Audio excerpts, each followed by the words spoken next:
మన ఊరి ముచ్చటకు స్వాగతం. రంజాన్ పండుగను పురస్కరించుకొని ముస్లిం మత పెద్దలకు, ముస్లిం సోదరులకు శుక్రవారం నసుల్లాబాద్ మండల కేంద్రంలో గల నసుల్లాబాద్ గ్రామ మాజీ ఎంపీటీసీ, గ్రామ వీడీసీ చైర్మన్ కందిమలే స్వగృహంలో ఇఫ్తార్ విందును ఏర్పాటు చేయడం జరిగిందని అన్నారు.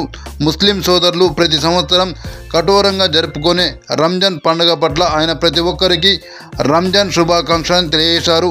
ఈ పండుగను జరుపుకునే ముస్లిం సోదరులు, హిందూ సోదరులు అన్నాతమ్ములుగా ఆత్మీయతతో ఘనంగా జరుపుకోవడం జరుగుతుందని పేర్కొన్నారు. ఇఫ్తార్ విందులో భాగంగా ముస్లిం సోదరులకు హిందూ సోదరులు కలిపి స్వీట్లతో నోరును తీపి చేసుకుంటూ ఒకరినొకరు స్వీట్లను తినిపించుకుంటారని అన్నారు.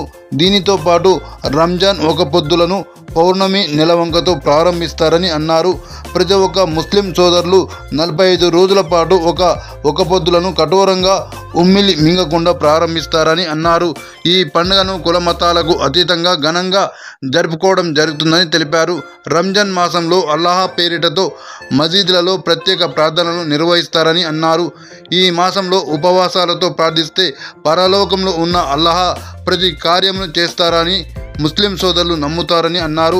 రంజాన్ మాసంలో జరుపుకునే పండుగను ముస్లిం సోదరులకు అందించిన వారి పవిత్ర గ్రంథమైన ఖురాన్ ప్రకారమే ఆచరించడం జరుగుతుందని అన్నారు. ఈ కార్యక్రమంలో గ్రామ నాయకులు, కార్యకర్తలు, ముస్లిం సోదరులు తదితరులు పాల్గొన్నారు.